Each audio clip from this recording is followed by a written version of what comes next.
ইসলাম তোমাকে বলেনি তুমি বিয়ে করে বউটাকে এই রাধানগরে রেখে দিয়ে এই কি গ্রামটার নাম বলে রানীগাছিতে রেখে দিয়ে তুমি দুবাই চলে যাও। দুবাই 3 বছর পরে আসবে।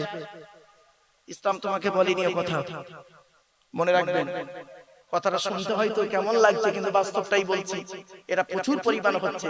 আর মনে রাখবেন, আমি শুধু এই কজনকে নিয়ে জলসা করিনি, এখানে এক একটা মোবাইলে কয়েকশো লোক অনলাইনে আছে, এক একটা মোবাইলে। বুঝলেন বাবা? আমি শুধু ওয়াজটা এই এলাকার জন্য করিনি, সারা পৃথিবীর লোক দেখতে পাচ্ছে, শুনতে পাচ্ছে। কত মানুষ করে কি আশায় বউকে বিশ্বাস করে রেখে গেল বাপের বাড়িতে, বউকে তার মায়ের বাড়িতে তুলে দিয়ে চলে গেল, আর বউ সেই সুযোগে স্বামীর সঙ্গে কি করলো? বিশ্বাসঘাতকতা করলো। ওই নারী জাহান্নামী। তাহলে 3 নাম্বার হলো, 1 নাম্বার হলো ওই নারী জাহান্নামী যে নারী স্বামীর সঙ্গে যখন কথা বলে মেজাজ দিয়ে কথা বলে। মা বোনদের বলে যাচ্ছি, খবরদার, স্বামীর সঙ্গে যখন কথা বলবেন মেজাজ দিয়ে কথা বলবেন না। আর যদি অতীতে ভুল করে থাকেন, আজই গিয়ে ক্ষমা চেয়ে নিয়ে স্বামী স্ত্রী সুস্থ জীবন যাপন করবেন। শুনে নিন, শয়তান কখন খুশি হয়, আল্লাহ কখন খুশি হয়। শুনে নিন, শয়তান খুশি হয় তখন যখন স্বামী স্ত্রী বিচ্ছেদ হয়। স্বামী স্ত্রী বিচ্ছেদ হয়, শয়তান তখন খুব খুশি হয়। স্বামী স্ত্রী যখন গালিগালাজ করে একে অপরকে, শয়তান খুব আনন্দ পায়। স্বামী স্ত্রী যখন একে অপরকে মারধর করে, শয়তান তখন খুব লাফায়। হচ্ছে হচ্ছে হচ্ছে আরেকটু হোক, মুখ থেকে তলাক শব্দটা বের করে দিই, মুখ থেকে তলাক শব্দটা বের করে দিই, মানে ডিভোর্সটা দিয়ে দিই, এই আশায় থাকে। শয়তান খুশি হয়। আর আল্লাহ কখন খুশি হয়? স্বামী স্ত্রী যখন ঝগড়া করার পরে, স্বামী স্ত্রী ঝগড়া করতে করতে স্বামী স্ত্রী মিল হয়ে গেল, স্বামী স্ত্রী মহব্বত যখন বাড়ে, স্বামী স্ত্রী সংসার না ভেঙে সংসার যখন জুড়ে যায়, আল্লাহ খুশি হয়। জোরে বলে। এবার আপনারা এখানে বসেছেন কাকে খুশি করতে? তা আল্লাহকে যদি খুশি করতে চান, তাহলে স্বামী স্ত্রীর সঙ্গে ভালো ব্যবহার করবেন, স্ত্রীর সঙ্গে ভালো ব্যবহার করবেন। এরপরে আসছি, মা বোনদের বলছি, মায়েরা বোনেরা একটু গুরুত্ব দিয়ে শুনুন। তাহলে 1 নাম্বার হলো কি? স্বামীর সঙ্গে যখন কথা বলবেন মেজাজ দিয়ে কথা বলবেন না, দয়া করে। 2 নাম্বার, স্বামীর দুর্নাম বদনাম তৃতীয় কোনো ব্যক্তির কাছে করবেন না। যদি করতে হয় আপনি আল্লাহর কাছে করুন, এছাড়া আর কাউকে বলবেন না। পৃথিবীর কোনো ব্যক্তিকে বলবেন, সে 3টে সুযোগ নেবে: দৈহিক, মানসিক, শারীরিক, আর্থিক, সামাজিক। 5টা সুযোগ নেবে। হয় দৈহিক, নয় শারীরিক, নইলে মানসিক, নয় আর্থিক, নয় সামাজিক। বুঝতে পারেন না? এটা খুলে বলবো। ছোট্ট একটা উদাহরণ দিচ্ছি। স্বামী স্ত্রী ঝগড়া হয়েছে, উকিলকে গিয়ে বলুন, উকিলকে গিয়ে বলুন, সে কি করবে? বুঝতে পারেন না? টাকাই তোমার ঝাড়ে। আর কাকে বলবেন? এলাকার একটা মেম্বারকে বলবেন, যুবক ছেলে যদি মেম্বার হয়। আর বউটা যদি একটু মানে একটু হৃষ্টপুষ্ট হয়, বেশ অল্প বয়স হয়, ভাবি চিন্তা নেই, আমি আছি তোমার জন্য, চিন্তা নেই। কি করতে হবে বলো? বাবা, বাস্তবটাই বললাম। কথাটা শুনতে হয়তো খারাপ লাগছে, কিন্তু অতি বাস্তব কথাটা বললাম। এই 5টা গুণ আছে, আল্লাহকে বলুন, আল্লাহ খুশি হয়ে যাবে। জোরে বলুন সুবহানাল্লাহ। আল্লাহ রাস্তা বলে দেবে। খবরদার কোনদিন স্বামী স্ত্রীর সমস্যা হলে তৃতীয় কোনো লোককে বলবেন না। আপনাদের বলে যাচ্ছি, মেয়েরা এরা বুদ্ধি কম, মেয়েদের বুদ্ধি কম একটু। কোরআনে আছে মেয়েদের আইকিউ একটু কম আছে, তবে আপনি যেই আপনার বয়স সঙ্গে আর ইন্দিরা গান্ধীর তুলনা করবেন এটা বলছি না, লেভেলটা ঠিক রাখুন। তো মেয়েদের বুদ্ধি একটু কম স্বামীর তুলনায়, এই জন্য তালাকের দায়িত্ব দেওয়া হয়েছে স্বামীদের হাতে, তাই না? আরে ভাই বলুন একটু। আচ্ছা, তালাক দিতে পারে কারা? স্বামী দিতে পারে। কেন স্বামীকে দায়িত্ব দিল? কেন আল্লাহ তালাকের দায়িত্ব স্বামী দেওয়া হলো কেন? জি, একজন পুরুষ যখন এই শব্দগুলো ইউজ করবে খুব সাবধানে করবে, এত সহজে মুখ থেকে বলবে না। তালাকের দায়িত্ব যদি মেয়েদের হাতে দেওয়া হতো, ওরা দিনে 400 বার করে স্বামীকে তালাক দিত। এই ভুল বলছি না, বাস্তব বলছি রে ভাই, আমাকে ভুল বুঝাও না, বাস্তব বলছি। এমনি সারাদিন বলতেছে তোমার সঙ্গে বিয়ে হয়ে আমার জীবনটা নষ্ট হয়ে গেছে, জীবনে কিছু পাইনি, এই পাইনি, লাউ ঠেলা। আর ওই শব্দ যদি ওদের দায়িত্ব দিত আল্লাহ, সংসারের 12টা বেজে যেত। এজন্য মা বোনদের বলি, সাবধান মা, স্বামী স্ত্রীকে ভালোবাসুন, স্বামীকে ভক্তি করুন, স্বামীকে শ্রদ্ধা করুন।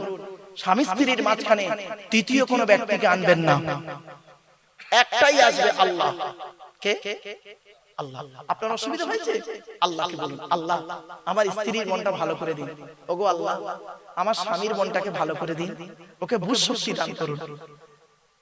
এইটুকু বলবেন, আল্লাহ দেখবেন সব সমস্যার সমাধান দিয়ে দেবেন। চলো তাহলে 3 নাম্বার। 4 নাম্বার হলো ওই নারী জাহান্নামী যে নারী কি করে, স্বামীর পরিবারের সঙ্গে খারাপ আচরণ করে। কি বললাম? আচ্ছা, স্বামীর পরিবার কারা? স্বামীর বাপ, স্বামীর মা, স্বামীর বউ, স্বামীর বোন, স্বামীর ভাই ইত্যাদি। অনেক মেয়ে ছেলে আছে দেখবেন স্বামীকে খুব ভক্তি শ্রদ্ধা করে, অন্তর দিয়ে স্বামীকে ভালোবাসে, স্বামীর বাপের দেখতে পারে না। ঠিক না বেটা?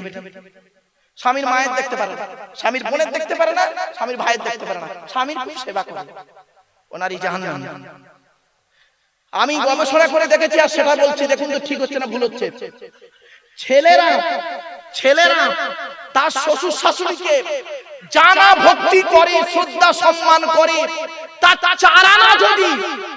চারানা যদি মেয়েরা ওদের শ্বশুর শাশুড়ির করত, ওই সংসার জান্নাতের টুকরা হয়ে যেত। ঠিক না বেটা?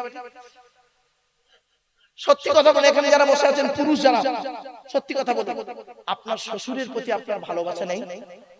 বলুন, শাশুড়ির প্রতি আপনি আপনার শ্বশুর শাশুড়ি বাড়িতে এলে যে ভক্তি শ্রদ্ধা সম্মান করেন, আপনার মা বাপকে আপনার বউটা করে,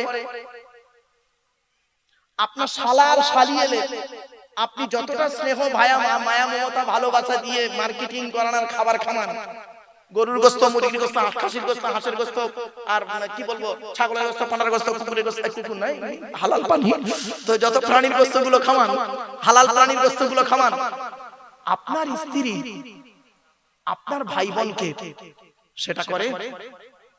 ভাববেন। আপনি আপনার শ্বশুর শাশুড়িকে করলেন ভক্তি শ্রদ্ধা সম্মান, আর আপনার স্ত্রী তার শ্বশুর শাশুড়িকে করেছে? করেনি। এটা নারী জাতি একটা অভ্যাস খারাপ। মা বোনের এই অভ্যাসটা পরিবর্তন করুন। আচ্ছা, এমন কোন নারীকে আপনারা দেখেছেন, আপনাদের স্ত্রীরা কেউ আছে এখানে এমন? একটু বলবেন যে আপনি ঈদের সময়, সামনে ঈদ আসছে, রমজান মাসের ঈদ, ঈদের সময় আপনি হাওড়া থেকে আপনার বাপ মায়ের শাড়িটা কিনেছেন 1000 টাকা দামে, আপনার শাশুড়ির শাড়ি কিনেছেন 3000 টাকা দামে। আপনার স্ত্রীকে যখন এসে বললেন এটা 1000 টাকা দামি শাড়িটা আমার মায়ের, আর 3000 টাকা দামি শাড়িটা তোমার মায়ের, কেমন হয়েছে বলো? আপনার স্ত্রী কি বলেছে জানেন? খুব সুন্দর, মা না এই কালার ছাড়া পরতে পারে না, আর এই কাপড়টা খুব ভালো, এইটুকুই বলেছে, খুব খুশি হবে। কোনদিন বলেছে আপনার স্ত্রী তোমার বাপের শাড়িটা নিলে 1000, মায়ের শাড়িটা নিলে 1000, আমার মায়ের শাড়িটা নিলে 3000, দুটো মিলে তো 4000 হয়? কেন? ওই দোকান থেকে দুটো শাড়ি কালারটা আলাদা নিয়ে 2000 করে নিতে পারলে না? কোনদিন বলেছে? যে স্ত্রী বলবে, যে স্ত্রী এই কথা আপনাকে যদি বলে, জানবেন আপনার স্ত্রী জান্নাতি নারীর পরিচয়। জোরে বলুন সুবহানাল্লাহ। কি করে বুঝবেন? খালি তাহাজ্জুদ নামাজ পড়লে বউ জান্নাতি না? যে স্ত্রীর মধ্যে এই ন্যায় বিচারটা থাকবে যে আমার মায়ের শাড়িটা নিলে 3000 আর তোমার মায়ের 1000, কেন? দুটো নিতে পারতে 4000 টাকা দামে, দুটো নিতে 2000 করে, কালারটা আলাদা নেবে। এই অধিকার যে এই অভ্যাস যে নারীর মধ্যে থাকবে, জানবেন আপনার স্ত্রী ন্যায় বিচক্ষণ নারী, আপনার স্ত্রী আল্লাহওয়ালা নারী, আপনার স্ত্রীর মধ্যে মানবতা আছে। বাবা গায়ে লেখা থাকে না, সাদা চামড়া থাকলে আর মিষ্টি মিষ্টি কথা বলে, আই লাভ ইউ সোনা, আই লাভ ইউ জান বললে, এর ভালো মানুষের পরিচয় নয়। প্র্যাকটিক্যাল ব্যবহারটাই বুঝিয়ে দেয় ভালো নারীর পরিচয়। চলো তাহলে 4 নাম্বার হলো যে নারী তার স্বামীর পরিবারের সঙ্গে খারাপ আচরণ করে। মা বোনদের বলে যাচ্ছি, মায়েরা বোনেরা, জীবনে কোনোদিন স্বামীর পরিবারের সঙ্গে খারাপ আচরণ করবেন না। স্বামীর মন পেতে গেলে কি করবেন? স্বামীর মন পেতে গেলে স্বামীর পরিবারের সঙ্গে ভালো আচরণ করবেন, স্বামীর মন অটোমেটিক খুশি হয়ে যাবে। জোরে বলুন সুবহানাল্লাহ। বাস্তব বলছি বাবা, বাস্তব বলছি আপনাদের। আপনি বাড়িতে নেই, আপনি বাড়িতে নেই, দূরে কাজে গেছেন, আপনার স্ত্রী আপনার বাম্মাকে এত সুন্দর সেবা করেছে, খাওয়া দাওয়া সব দিকে। আপনার স্ত্রী, আপনি বাড়ি আসতে আপনার ছেলে, আপনার বাপ বলছে, মা বলছে, বাবারে বৌমা আমার সত্যি কপাল গুনে এমন একটা বৌমা পেয়েছি, আপনার বুকটা পাঁচাত হয়ে যাবে। স্ত্রীর ভালোবাসা আপনার প্রতি অন্তর থেকে এসে যাবে। আর যদি বাম্মা শুনে এসে যদি বলে আপনি বাড়ি থেকে এসেছেন, বাড়িতে এসেছেন, আপনার বাম্মা বলছে বাবা কেমন জাতের মেয়ে নিছিস, আমারও দেখতে পারে না, তোর মারও দেখতে পারে না, খালি বাপের বাড়ি বাপের বাড়ির টান। শুনে নিন, যে মেয়ে, যে বউ, যে বউ, যে নারী মা ভক্তি হবে, মা ভক্তি হবে, বাপ ভক্তি হবে, ওই নারী সংসার কোনোদিন সুখের হবে না, জাহান্নামে তৈরি হবে। আমি কি বোঝাতে পারছি আপনাদের? অনেক মেয়ে ছেলে আছে দেখবেন শ্বশুরের শাশুড়ির ভালোবাসে না, ওর মার খুব ভালোবাসে, ওর মা এলে খুব আলাউ পোলাও খাওয়াচ্ছে, আর শাশুড়ির বেলা, শ্বশুরের বেলা ওই নারী জাহান্নামে, আর ও নারী সংসার হবে না। যে নারী মা ভক্তি নারী, মেয়েদের মেয়েদের জান্নাত কোথায়? শুনে নিন, পুরুষের জান্নাত হলো বাপ আর মায়ের পায়ের তলায়। সুবহানাল্লাহ বলেন। আল্লাহর নবী বলেছেন ইন্নাল জান্নাতা তাহতা আকদামিল উম্মাহাত, এই ছেলেমেয়েরা তোমাদের জান্নাত হলো তোমাদের বাপ আর মায়ের তলায়। আর স্ত্রীর জান্নাত কোথায় জানেন? স্বামীর আচরণে, স্ত্রীর আচরণে, স্বামীর কাছে। স্বামীকে যদি খুশি করতে পারে, আল্লাহর নবী বলেছেন কোন মেয়ে ছেলে যদি মারা যায়, কোন মেয়ে ছেলে যদি মারা যায়, আর ওই তার স্বামী যদি বলে আল্লাহ আমার স্ত্রী আমাকে খুশি করে কবরে গেছে, আল্লাহ আমার স্ত্রী আমাকে খুশি করে কবরে গেছে, আমি আমার স্ত্রীর প্রত্যেকটা ব্যবহারে খুশি হয়ে গেছি, আল্লাহ তাকে তুমি জীবনের গুনাহগুলো মাফ করে দাও, গোরাজাব মাফ করে দাও। আল্লাহ রাসূল বলেন ওই নারীর আল্লাহ পাক গোরাজাবকে মাফ করে দেয়। কি বুঝলেন? চলো 4 নাম্বার হলো। 5 নাম্বার, ওই নারী জাহান্নামী যে নারী তার স্বামীকে বলে তোমার সঙ্গে বিয়ে হয়ে আমার জীবনটা নষ্ট হয়ে গেছে। অনেক মেয়ে ছেলে আছে দেখবেন তার স্বামীকে বলে আমার মতো মেয়ে বলে তোমার সংসার করছে, অন্য কেউ হলে বুঝতে পারতে। কেন কি হতো? কি হতো বলে দেখবেন আমার মতো মেয়ে বলে তোমার উদ্ধার হয়ে গেল, অন্য কেউ হলে বুঝতে পারতে। আবার অনেকে বলে কি জানেন, কি আর বলবো আমার কপাল খারাপ, তোমার সঙ্গে বিয়ে হওয়ার আগে কত মাস্টার ডাক্তার ইঞ্জিনিয়ার প্রফেসর আমার বিয়ে করতে চেয়েছিল, আমার বাপ ভালো মানুষ বলে দেয়নি, তোমার সঙ্গে বিয়ে দিয়েছি। এই দেবে কি করবে? তুই তো 9 ক্লাস কম মাধ্যমিক পাস, তা তোর বেদবে বুঝতে পারছিস? হ্যাঁ 9 ক্লাস কম মাধ্যমিক মানে 1 পাস। একটা ডাক্তার তোর বিয়ে করবে, একটা ডাক্তার বিয়ে করবে গ্র্যাজুয়েট মেয়েকে, আমি ভালো বলে তোর বিয়ে করেছি। কথাটা শুনতে খারাপ লাগছে, আজ প্র্যাকটিক্যাল কথাগুলো বললাম রাসূলুল্লাহর হাদিসগুলো নিয়ে। আপনি সহজে ভাবলেন আপনার স্ত্রী সারাটা জীবন আপনাকে জ্বালালো, সারা জীবন আপনাকে জ্বালিয়েছে, সারা বছর আপনাকে কাঁদিয়েছে, সারা বছর আপনাকে অত্যাচার করেছে, সারা বছর আপনার বাম্মার কাঁদিয়েছে, আর কালকে রাতে শবে বরাতের রাতে সারা রাত তাহাজ্জুদের নামাজ পড়েছে, তো জাহান্নাম। বাস্তবটাই বললাম, কথাগুলো শুনতে খারাপ লাগছে, অতি বাস্তব কথা বললাম। মা বোনরা, মায়েরা বোনেরা খুব সাবধান। একজন নারী, শুনে নিন বাবা, একজন নারী জাহান্নামায় যাবে, 4 জন পুরুষকে প্রথম জাহান্নামায় ঢোকাবে, তারপরে ও ঢুকবে নিজে। কে কে? 1 নাম্বার তার বাপ, 1 নাম্বার তার বাপ। ওই মেয়েটি বলবে আল্লাহ আমাকে জাহান্নামায় এখন দেবেন না। কেন? আমি পৃথিবীর মুখ দেখেছিলাম কার ওসিলায়। তো মেয়েটি বলবে তোমার বাপের ওসিলায়। আমার বাপ কোথায়? তোমার বাপ ওই দেখো হাজী সাহেব লোক জান্নাতে ঢুকছে, ওযু করছে। আল্লাহ বলে আমি আমার বাপকে দেখব। মেয়েটি বলবে, তা ওই মেয়ের বাপকে ডাকা হবে, এদিকে এসো, এই মেয়েটাকে চিনতে পারছো? তো মেয়েটা, লোকটা তখন বলবে কে কে? তখন মেয়েটা বলে, আমি তোমার মেয়ে গো আব্বা, চিনতে পারছো না? তখন ওই লোক কি বলবে জানেন? আমি তো পৃথিবীতে বিয়ে শাদী করিনি। হ্যাঁ, আমি পৃথিবীতে বিয়ে করিনি, আমার তো মেয়ে টেয়ে কেউ নেই। তুই কোত্থেকে এলি? কে? তুই চিনিনি তো? কোরআন বলছে, কোরআন বলছে, ইয়াউমা ইয়াফিরুল মারউ মিন আখিহি ওয়া উম্মিহি ওয়া আবিহি ওয়া সাহিবাতিহি ওয়া বানিহি লিকুল্লি মিরইম মিনহুম ইয়াউমা ইযিন শানুন ইউগনিহি। আল্লাহ বলছে সেই দিনের ভয় করা কর যেদিন তোর বাপ তোর থেকে চলে যাবে, মা তোর থেকে সরে পালাবে, ভাই তোর বোন থেকে চলে যাবে, স্বামী তার স্ত্রী থেকে চলে যাবে, ছেলে মেয়ে তার পিতা থেকে সরে যাবে, বন্ধু বন্ধু থেকে সরে যাবে, প্রত্যেকেই বলবে আল্লাহ আমার কি হবে, আমার কি হবে। এই জন্য সেই দিন বলবে আল্লাহ আমি তো পৃথিবীতে বিয়ে করিনি। আল্লাহ বলবেন তাহলে মেয়েটা জন্ম হলো কি করে? তা তো বলতে পারবো না আল্লাহ। তাই তুই তাহলে বিয়ে করিসনি না? বিয়ে করিসনি? আল্লাহ বলছে আমলনামা খোল। বাবা বাড়িতে আপনারা সিসি ক্যামেরা লাগাতে দেখেছেন? বলেন না বাবা, একটু বলেন। সিসি ক্যামেরা, আচ্ছা সিসি ক্যামেরা লাগাই কেন? বাড়িকে সেফটি আনার জন্য, তাই তো? বিভিন্ন কোনো ক্ষতি টতি না হয়। আল্লাহ বলছে হাড়োয়ার মানুষেরা, উত্তর 24 পরগনার মানুষেরা, তোরা কারখানায় সিসি ক্যামেরা লাগিয়েছিস, বাড়িতে সিসি ক্যামেরা লাগিয়েছিস কি? কোন বিপদ থেকে উদ্ধার হওয়ার জন্য, তাই তো? বোকা কোথাকারে, তুই কি জানিস ওই হার্ড ডিস্কটা যদি প্রথম ফেলে দেওয়া হয় তো সিসি ক্যামেরার কোনো দাম নেই, ঠিক না বেটি? আল্লাহ বলে শোন, আমি আল্লাহ তোর দেহের মধ্যে দুটো সিসি ক্যামেরা লাগিয়ে রেখেছি। তোর যেদিন পৃথিবীতে জন্ম দিয়েছি, যেদিন তুই মায়ের পেট থেকে এলি, আর পৃথিবীর বুক যেদিন ছেড়ে দিলি, জন্ম থেকে মৃত্যু পর্যন্ত তোর দেহের মধ্যে দুইটা সিসি ক্যামেরা লাগানো আছে। তুই ঘুমালেও সে সিসি ক্যামেরা সব সময় চলে। সিসি ক্যামেরার নাম হলো কিরামান কাতিবিন। দুই কাঁধে দুই ফেরেশতা রয়েছে।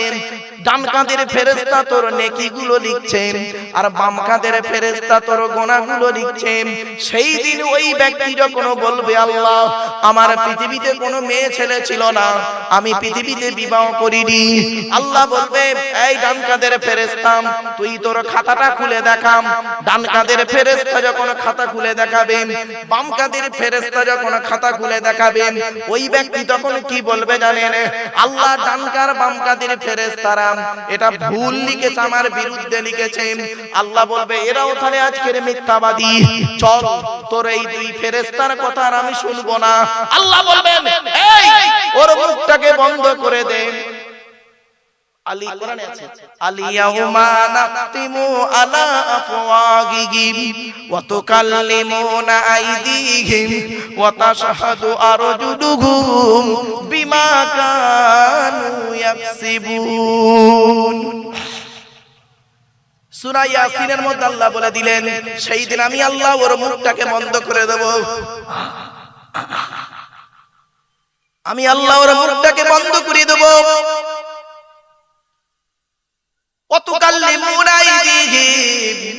ওর দুটো হাত আমার সামনে কথা বলবে,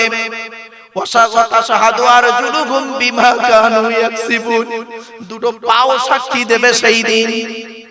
অনুরোধ করে বলে যাচ্ছি সেই দিনের ভয় আপনারা করুন। আপনাদেরকে আমি বলেছিলাম মুমিনকে চিনবেন কটা জিনিস দেখে, মনে পড়ছে না? ভুলে গেছেন?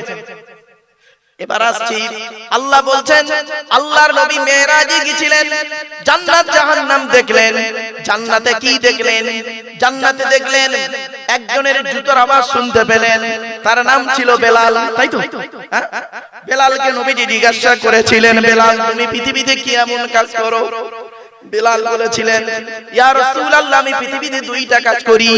এক নাম্বার হলো নাপাক অবস্থায় কখনোই বেশিক্ষণ থাকি না, এখান থেকে এত দূর আলোচনায় চলে গেছিলাম।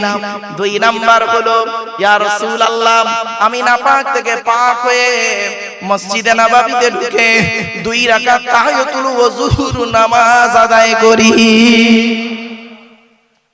ও মুসলমানেরা, কালকে শবে বরাতের রাতে নামাজ পড়েছেন, খারাপ আপনাদের বলছি না, ভালো কাজ করেছেন। তবে সারা বছর মসজিদের সঙ্গে সম্পর্ক নেই, আর শবে বরাতের রাতে হরদম মসজিদের ভিতরে বসে থাকলে কোনো লাভ হবে না। আল্লাহর নবী বলেছেন ওই ইবাদতটা আল্লাহর কাছে প্রিয়, যে ইবাদতটা কন্টিনিউ করা হয়, দাইমান সর্বদাই যে ইবাদতটা হয়, ওই ইবাদতটা আল্লাহর কাছে অত্যন্ত প্রিয়। আল্লাহর কাছে অত্যন্ত প্রিয় ইবাদতের নাম হলো 5 ওয়াক্ত নামাজ। 5 ওয়াক্ত নামাজ পড়েন? জুম্মার নামাজ অনেকে পড়ে না, শবে বরাতের রাতে দেখবেন মসজিদে ঢুকে মসজিদ থেকে বেরোচ্ছে না, আর সারা রাত খালি কবর জিয়ারত করছে। ঠিক না বেঠিক? হয়েছে তো? কবর জিয়ারতের কথা আমি মিথ্যা বলবো না, কবর জিয়ারত করবেন। নবী কি বলেছেন শুনে নিন, মান যারা কবরা আবাওয়াইহি আও ওয়াহদিহিমা ফি কুল্লি জুমআতিন গুফিরা লাহু ওয়া কুতিবা লাহু বারাআ। জুম্মার দিনে যদি কোনো ছেলে তার বাপ আর মায়ের কবরটা জিয়ারত করে, ছেলের দোয়ার উসিলায় বাম্মার কবরটাকে আল্লাহ আলোয় আলোকিত করে দেয়। সত্যি কথা বলবেন, মাসে যদি 4টে শুক্রবার হয়, বছরে কটা হবে?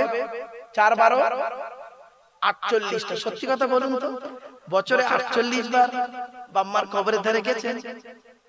না, এই শবে বরাতের রাতে আর 27 রাতে। আপনি সন্তান? আপনি কিসের সন্তান? আপনি আপনার বাম্মার কবর জিয়ারত করেন। রাসূলুল্লাহ বলেছেন শুক্রবারে তোর বাম্মার কবর জিয়ারত করবি আর বাম্মার নামে দান খয়রাত করবি। আপনি তো নিজেই করেন না। মসজিদে যে চাঁদা দেন, মসজিদে জুম্মার নামাজের পরে ইমাম সাহেব সালাম ফিরিয়ে, আপনাদের এলাকায় আছে কি ওই কোটো ঠেলে ঠেলে দেয়? বলেন না বাবা, ওখানে তো ছেঁড়া 5 টাকার নোট দিয়েছে, ছেঁড়া 10 টাকার নোট দিয়েছে, যেটা বাজারে চলবে না সেটা মসজিদে যে চালিয়ে দেয়।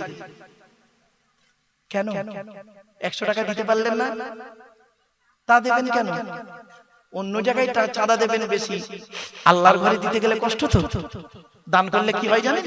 আল্লাহ রাসূল বলেছেন, আমি বলিনি, দান করলে রাসূলুল্লাহ বললেন জীবনের গুনাহগুলো maaf হয়ে যায়। আল্লাহর নবী বলেছেন মানুষ পাপ করবে, এটা সঠিক। ঠিক না বেটি? আমরা পাপ করব স্বাভাবিক, পাপ আমাদের হবেই হবে, কেউ পাপ থেকে মুক্ত নেই। আল্লাহর নবী বললেন মানুষ পাপ করবে স্বাভাবিক, কিন্তু মানুষ পাপ করার পরে দুটো জিনিস যেন করে নেয়। 1 নাম্বার হলো সঙ্গে সঙ্গে যেন তওবা করে নেয়, আল্লাহ আমি ভুলটা করে ফেলেছি, আল্লাহ আপনি maaf করে দিন, আর জীবনে কোনোদিন এই পাপ কাজের দিকে যাব না। 1 নাম্বার যেন তওবা করে নেয় সঙ্গে সঙ্গে। আর 2 নাম্বার হলো যে পরিমাণ পাপ করেছেন ওই পরিমাণ যেন নেকি সঙ্গে সঙ্গে করে নেয়। তাহলে কিয়ামতের মাঠে ফাআম্মা মান সাকুলাত মাওয়াজিনুহু ফাহুয়া ফি ঈশাতির রাদিয়া।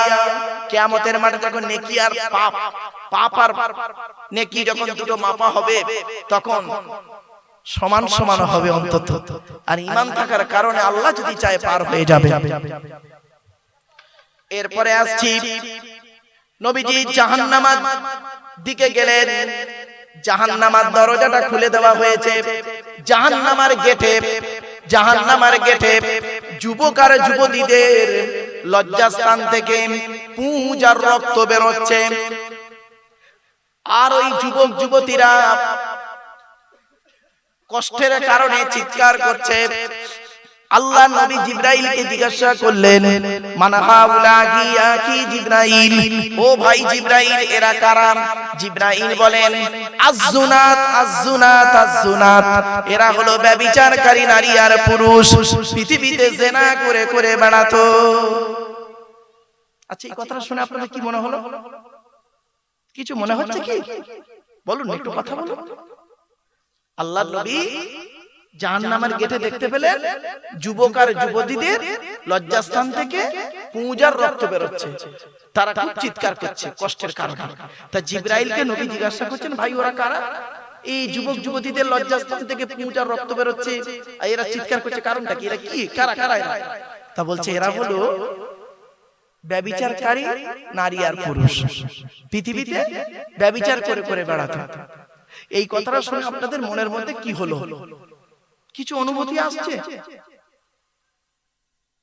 শুনেন, এই কথাটা শোনার সাথে সাথে যদি আপনার মনের মধ্যে যদি কোনো ধাক্কা লাগবে, যদি মোমেন হন, যদি সত্যিকারের মুসলমান হন, মোমেন হন, বুকে ধাক্কা লাগবে, আল্লাহ, ইস, আমি তো পৃথিবীতে কত মেন নষ্ট করেছি। আমি যখন 25 বছরের যুবক ছিলাম, যে মেয়েটার সঙ্গে ব্যভিচার করেছিলাম, সেও কাউকে বলেনি। আর আমি জেনা করেছি যার সাথে, আমিও কাউকে বলিনি। আমার বিয়ে হয়েছে বসিরহাটে, সে মেয়েটার বিয়ে হয়েছে বনগাঁয়, সে তার স্বামীকে বলেনি আমি বিয়ের আগে অমুক ছেলের সঙ্গে ব্যভিচার করেছিলাম। আমি আমার স্ত্রীকেও বলিনি আমি বিয়ের আগে একটা মেয়ের সঙ্গে জেনা করেছিলাম।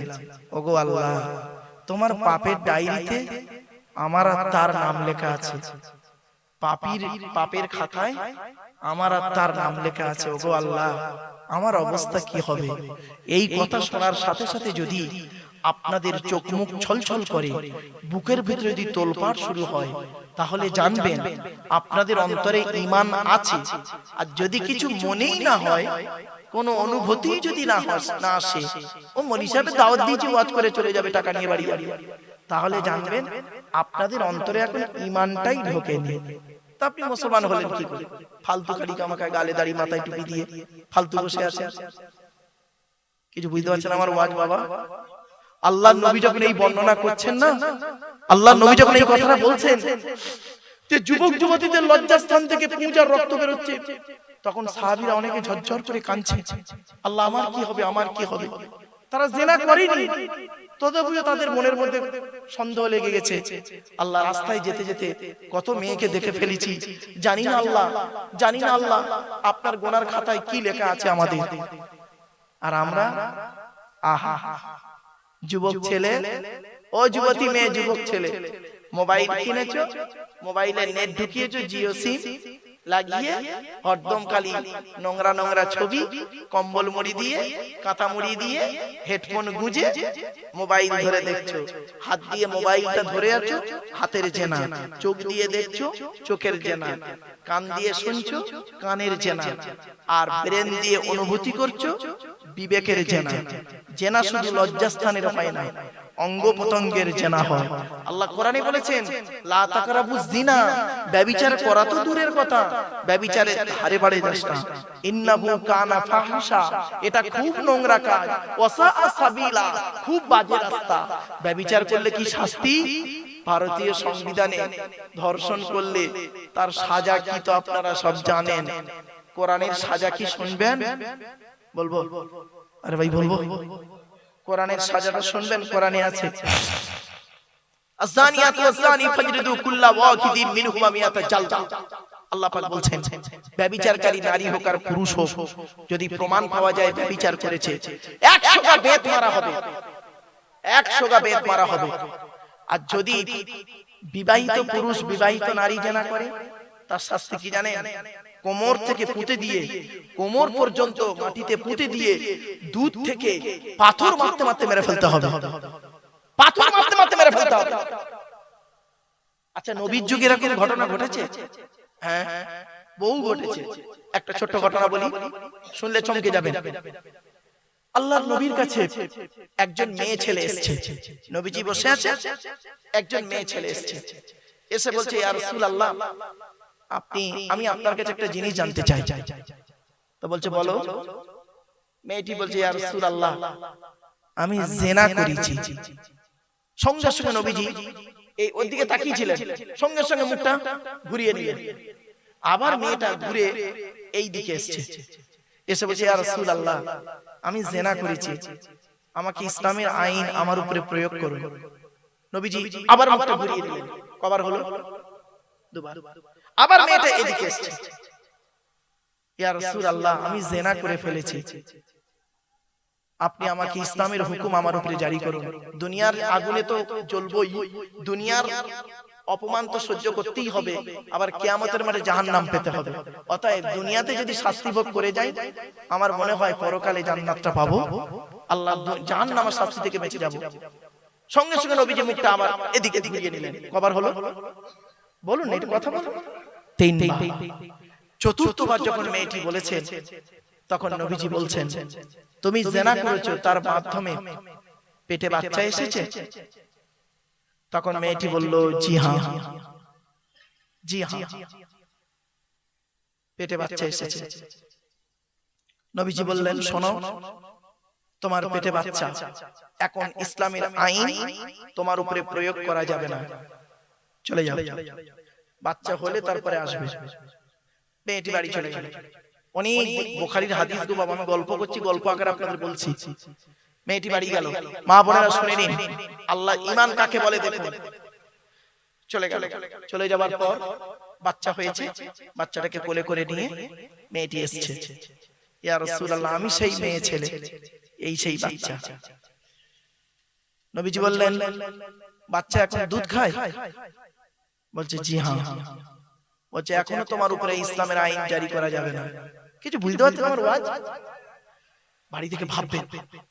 তারপরে বলল, কিছুদিন পর আবার বাচ্চাটা এসছে, মেয়েটা নিয়ে বাচ্চাটাকে এসছে, বাচ্চাটাকে নিয়ে এসছে মেয়েটা। একটা রুটি বাচ্চাটা ছিঁড়ে ছিঁড়ে খাচ্ছে, ছিঁড়ে ছিঁড়ে খাচ্ছে। মেয়েটি বলছে, ইয়া রাসূলুল্লাহ, আমি সেই মেয়ে ছেলে, এই দেখুন বাচ্চা নিজে রুটি খেতে পাচ্ছে ছিঁড়ে ছিঁড়ে, আপনি আমাকে ইসলামের হুকুম আমার উপরে জারি করুন। তখন নবীজি একটা কথা বলেছিলেন, আচ্ছা তুমি ইসলামের আইনটাকে এতটা ভাবে মেনে নিচ্ছ কেন? বলছে, ইয়া রাসূলুল্লাহ, দুনিয়াতে থাকতে আমি অপমানিত হব, কিয়ামতের মাঠে জাহান্নামায় যাব। ও যে দুনিয়াতে অপমান কিরকম? বলে, ইয়া রাসূলুল্লাহ, এই বাচ্চা যখন বড় হবে, এ যখন আমাকে প্রশ্ন করবে আমার বাপ কে, আমি কোনো জবাব দিতে পারবো না। একটা মায়ের কাছে সবথেকে বড় কষ্টের বিষয় হলো সন্তানকে বাপের পরিচয়টা সঠিক না বলা। ঠিক না বেঠিক? আমি তো মুখ দেখাতে পারবো না, আমি বাচ্চার কাছে প্রমাণিত হয়ে যাবে আমি একজন ব্যভিচারী নারী। এর থেকে বড় অপমান পৃথিবীতে। আর সমাজের মানুষ তো আমাকে যা বলবে বলবে, আর কিয়ামতের মাঠে গেলে আমার জাহান্নাম নির্ধারিত। অতএব আমি দুনিয়া থেকে তাড়াতাড়ি চলে যেতে চাই, ইসলামের আইনটাকে, আল্লাহর বিধানটাকে মেনে নিয়ে চলে যাচ্ছি। আল্লাহ যদি এই ওসিলায় আমাকে কিয়ামতের মাঠে জাহান্নাম থেকে নাজাত দেয়। নবীজি বললেন, এই বাচ্চাটার দায়িত্ব নেবার মতো কেউ আছে তোমরা? তো একজন ব্যক্তি বলল, ইয়া রাসূলুল্লাহ, আমি ওই বাচ্চাটার দায়িত্ব নেব। বাচ্চার দায়িত্ব নিয়ে নিল।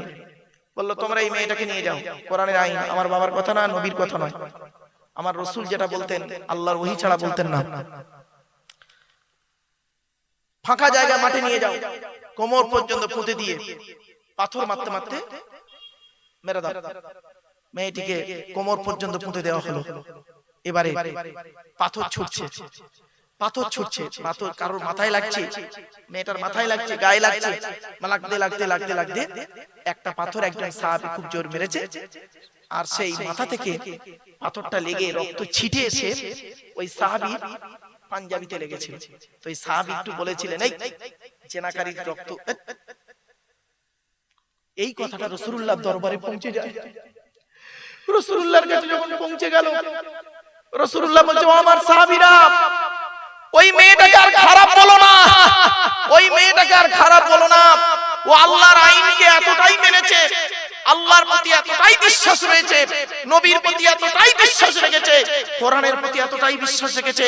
মনে রাখো, ঈমান নারী দুনিয়াতে এত বড় একটা আইন নিজের ঘাড়ে নিয়েছে, কিয়ামতের মাঠে আল্লাহ পাক ওকে নাজাত দিয়ে দেবে। কি বুঝলেন? বাড়ি থেকে ভাববেন। আমি আপনাদেরকে প্রথম যখন বললাম যে জাহান্নামের এই প্রথম কথা যখন বললাম, আপনাদের মনের মধ্যে কোনো অনুভূতি যদি না হয়, তাহলে জানবেন আপনার অন্তরে ঈমানটা নেই। আর মুমিনের পরিচয় হলো এক নাম্বার, ইন্নামাল মুমিনুনা আল্লাযীনা ইযা যুকিরাল্লাহু ওয়াজিলাত কুলুবুহুম। এক নাম্বার হলো মুমিনের সামনে যখন আল্লাহর গজবের আলোচনা করা হবে, মুমিনের অন্তরটা আল্লাহর ভয়ে কাঁপতে থাকবে, আল্লাহর ভয়ে কাঁপবে। পৃথিবীর কোন মানুষের ভয়ে কাঁপবে না, আল্লাহর ভয়ে কাঁপবে আপনার অন্তরটা। আপনি আল্লাহকে ভয় করুন। বাপেরা, রানীগাছির মানুষদের কাছে আমার একান্ত অনুরোধ, আপনারা আল্লাহকে ভয় করুন, পৃথিবীর মানুষের ভয় করবেন না। কদিন বাঁচবেন? এই জীবন শুরু হয়েছে 150 টাকায়, এই জীবন শেষ হবে 1500 টাকায়। এই জীবন শুরু হয়েছে একটা নাম দিয়ে, প্রত্যেকের একটাই নাম ছিল, কি বলুন তো? শিশু। কি বললাম? শিশু, প্রত্যেকের একটাই নাম শিশু। ডাক্তার একটাই নাম দিয়েছিল শিশু, ছেলে মেয়ে আলাদা করলো, মেল আর ফিমেল বলে লিখে দিল, নইলে বেবি। এই জীবন শুরু হয়েছে আমাদের প্রত্যেকের একটা নাম দিয়ে, শিশু। এই জীবন শেষ হবে, প্রত্যেকের একটাই নাম হবে, কি বলুন তো? লাশ। কি বললাম? লাশ। আগে চলে গেছে বাঁশ। রাগ করবেন না, ভুল বললাম বুঝি না? আরে মাটি দেওয়ার আগে কি যায়? বাঁশ। বাঁশ দু রকমের হয়, বাঁশ দু রকমের। একটা বাঁশ যায় চাপা দেওয়ার জন্য, আর একটা বাঁশ যায় পেটাই দেওয়ার জন্য। বুঝতে পারেনি না? ও মুসলমান, তোমার বাঁশটা দেওয়া হয়েছিল চাপা দেওয়ার জন্য। আপনাদের এলাকায় কাঠে কেউ হিন্দু ভাইরা মরা পড়ায়? কাঠে কাঠে শ্মশানে দেখবেন কি স্মৃতিটা হয়। আমরা ছোটবেলায় তো দেখেছি, বহু শ্মশানে গিয়ে দেখেছি এরকম হচ্ছে না, বাচ্চা বয়স ওই জিনিসগুলো দেখতাম, খিচে উঠতো, লাঠির বাড়ি মেরে আবার শুইয়ে দিত। এখন সেটা বুঝলাম যে বাঁশ দুই রকমের হলো, একটা বাঁশ গেল চাপা দেওয়ার জন্য, আর একটা বাঁশ গেল পেটাই দেওয়ার জন্য। পার্থক্য এই জায়গাটা। একবার ভেবেছেন চোখ দুটো বন্ধ হয়ে গেলে কি হবে? কেউ পাশে নেই, কি আছে আপনার? টাকা পয়সা, গাড়ি বাড়ি, ব্যবসা বাণিজ্য, ছেলে মেয়ে, আত্মীয় স্বজন, বন্ধু বান্ধব সব শেষ, কেউ যাবে না। একাকিত্বের জীবন নিয়ে চলে যেতে হবে। শুনে নিন, সেকেন্দার বাদশা মারা যাওয়ার আগে মন্ত্রীদেরকে তিনটে আদেশ করেছিল যে আমি মারা যাওয়ার পর আমার লাশটা কবরস্থানে কারা নিয়ে যাবে। তখন মন্ত্রীরা বলল, স্যার আমরা নিয়ে যাব। বলে খবরদার নয়, খবরদার নয়, তোমরা নিয়ে যাবে না। বলে কে নিয়ে যাবে? আপনার পরিবার বর্গ। বলে তাও না, তাহলে নিয়ে যাবে কে লাশটা কবরস্থানে? বলছে ডাক্তাররা। কারা? ডাক্তাররা, যারা আমার দেহের চিকিৎসা করেছে, ওরাই আমার লাশটাকে কবরস্থানে নিয়ে যাবে। এক নাম্বার। দু নাম্বার, আমি মারা যাওয়ার পর, আমার মাটি দেওয়ার পর, আমার সম্পদ সোনা দানা কিছুটা কবরের পাশে রেখে চলে আসবে। কয়েকদিন রাখার পরে তারপরে নিয়ে চলে আসবে। তিন নাম্বার, আমি মারা যাওয়ার পর আমার হাত দুটো কাফনের বাইরে করে দেবে। আমরা কি করি বাবা? কি করি? কাফনের ভিতরে দিয়ে মুড়ে দিই তো। উনি বললেন আমার হাত দুটো কাফনের বাইরে করে দেবে। ব্যাস।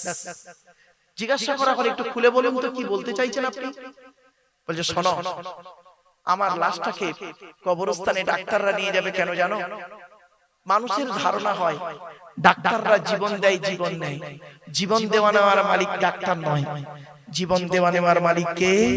আল্লাহ। আল্লাযী খালাকাল মাউতা ওয়াল হায়াতা। আল্লাহ পাক হায়াত মউতের মালিক। ডাক্তারদের ধারণা ডাক্তাররা এই জন্যই কাঁধে করে নিয়ে যাচ্ছে আমাকে। ডাক্তাররা বলে দিচ্ছে, ওরে পৃথিবীর মানুষ শোন, এই বাদশার মুখের কথার মাধ্যমে আমরা আন্দাজে চিকিৎসা করেছি। ও যেটা বলেছে পেটের যন্ত্রণা হচ্ছে, পেটের যন্ত্রণা আন্দাজে ওষুধ দিয়েছি। মাথার যন্ত্রণা হচ্ছে, আন্দাজে ওষুধ দিয়েছি মাথার যন্ত্রণা। ওর কথা মতো ওষুধ দিয়েছি, কিন্তু বাঁচাতে পারিনি, বাঁচাতে পারিনি। তাই যার মাল তাকে ঘাড়ে করে দিয়ে আসছি। এক নাম্বার।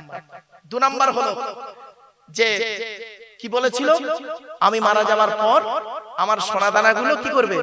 কবরের পাশে রেখে দিয়ে আসতে।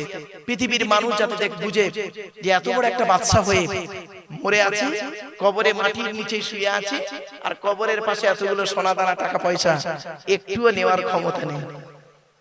কি বুঝছেন? ভাবেন, আমার ওয়াজ হলো